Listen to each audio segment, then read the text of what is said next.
Jeopardy viewers haven't seen someone truly dominate the game show since Ken Jennings' infamous run of 74 games, but James Holzhauer has changed all that. So who is the math whiz and professional gambler who's made headlines the world over? Here's the untold truth of James Holzhauer.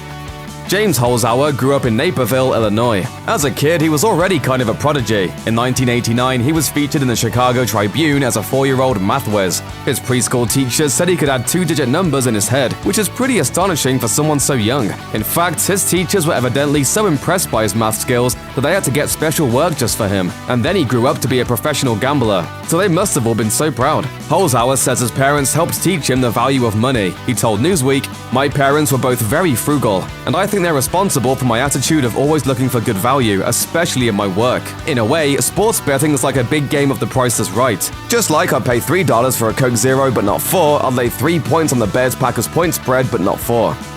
As it turns out, James Holzhauer is roughly the same age as the current syndicated version of the game show, and he's been watching it for most of his life. He explained to Vulture, "When I watched Jeopardy as a kid, I would primarily watch with my grandmother. Her first language wasn't English, so she couldn't follow along well, but she wanted to share this experience with me since she saw it was something I really liked. I promised her I'd one day be up on that stage for her. I don't promise anything unless I intend to fulfill it. To me, it's fulfilling the promise I made to her 25 years ago." And this is for you, Granny. Is your grandma still alive? No. So any human with an encyclopedic knowledge of everything and also mad math skills must have been a great student, right? Well, that was true early on, according to the New York Times. Holzhauer got moved into 5th grade math at age 7, and he skipped the 2nd grade altogether. But other than that, he doesn't seem to have gone very far in the academically competitive world of K through 12. He usually did well on tests, but he was still mostly a C student. Why? His brother says his mind was elsewhere. He memorized all the words to the movie Dumb and Dumber. Hey, want to hear the most annoying sound in the world? That probably didn't help, but the real reason for the average grades was because he couldn't be bothered to do his homework. In high school, he was also known to skip class on occasion, so he could devote his time to more productive activities, like playing internet poker. So while Holzhauer was a pretty solid C student, that didn't stop him from becoming a champion while he was in junior high and high school. According to the Chicago Tribune, when he was in junior high, he made it to the finals in Math Counts, a national middle school mathematics competition. As a senior, he joined the Worldwide Youth in Science and Engineering team and placed 1st in physics and 2nd in math at the state competition at the University of Illinois at Urbana-Champaign. Holzhauer's high school math coach, Elizabeth Moore, said he specialized in a timed event involving teams of 2. That event in particular probably helped him prepare for the high-pressure environment of a Jeopardy game.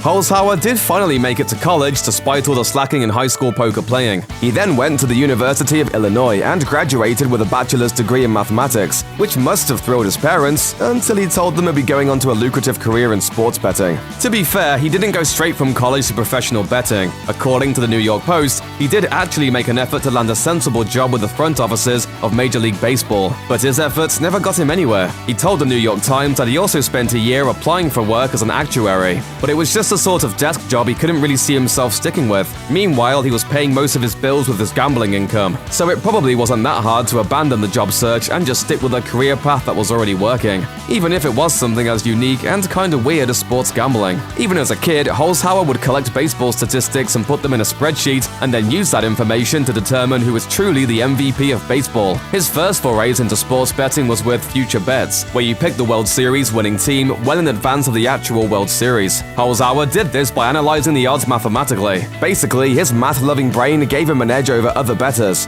which allowed him to win often enough to make a living. James Holzhauer seemed to come out of nowhere, but if you're a game show watching junkie, you might have seen his face before. As it turns out, Jeopardy wasn't Holzhauer's first game show, and it wasn't his first big win either. Prior to Jeopardy, Holzhauer was on Game Show Network's The Chase in 2014, where contestants challenge a quiz show genius called The Chaser. According to the New York Post, as team leader, Holzhauer helped his fellow contestants earn a cash prize of $175,000. What top gallery in Florence was designed by Giorgio Vasari as an office building? Correct. And what 2000? Holy cow! But that's not all. Holzhauer was a record breaker on that show too, answering 12 questions correctly in the opening round, an accomplishment that wasn't ever repeated over the lifetime of the show. And then in the final round, he answered 19 questions correctly, setting yet another record that was never beaten.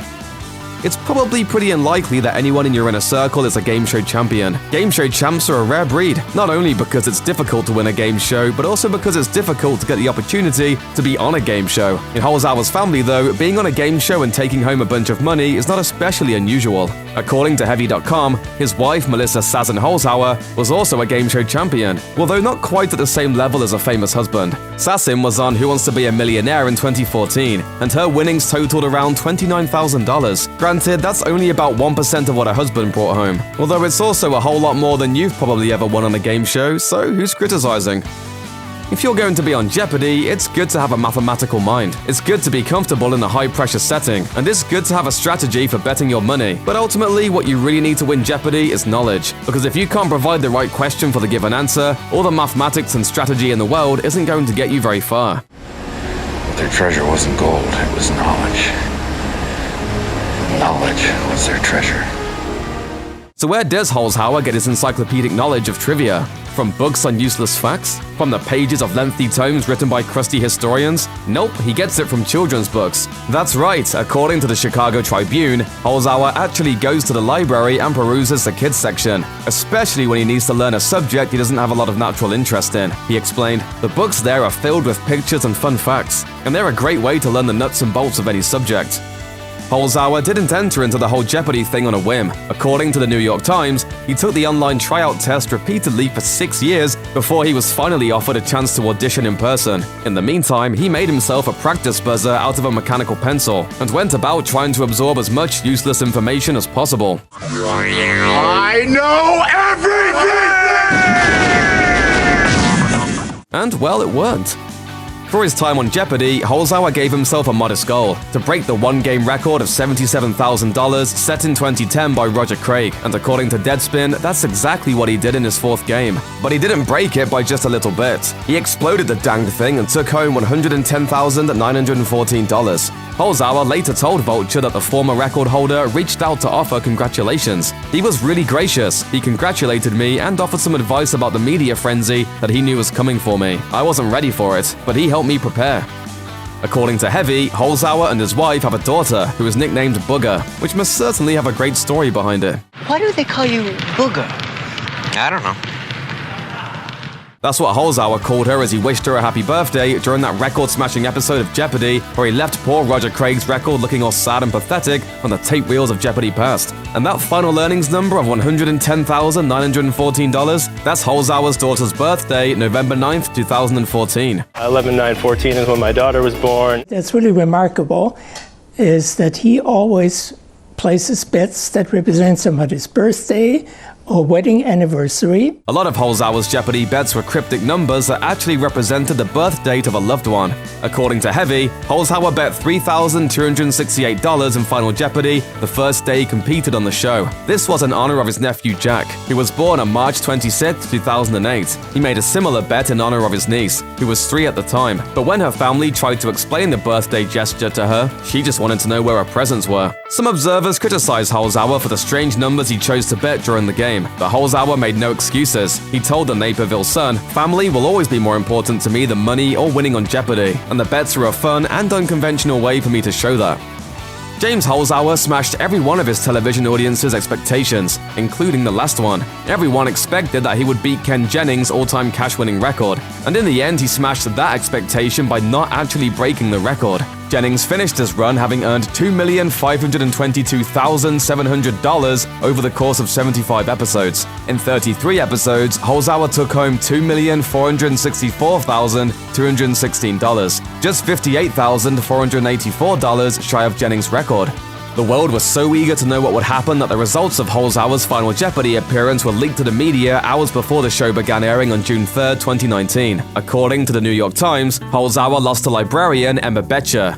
Betcher went into Final Jeopardy a few $1,000s ahead of Holzhauer, bet enough to win no matter what Holzhauer wagered, and then got the answer right. After what seemed like it should have been a devastating loss, an upbeat Holzhauer said he was okay with how his Jeopardy story had ended. He explained, "Nobody likes to lose, but I'm very proud of how I did, and I really exceeded my own expectations for the show, so I don't feel bad about it." And really, the bright side of Holzhauer's loss is pretty bright indeed. He left Jeopardy a wealthy man who broke multiple show records. On average, he won around $77,000 per game, more than double Jennings' average. Remember, $77,000 was previously the biggest sum anyone had ever won in one game, and he averaged that. He might not have broken the biggest record, but he clearly did pretty alright for himself.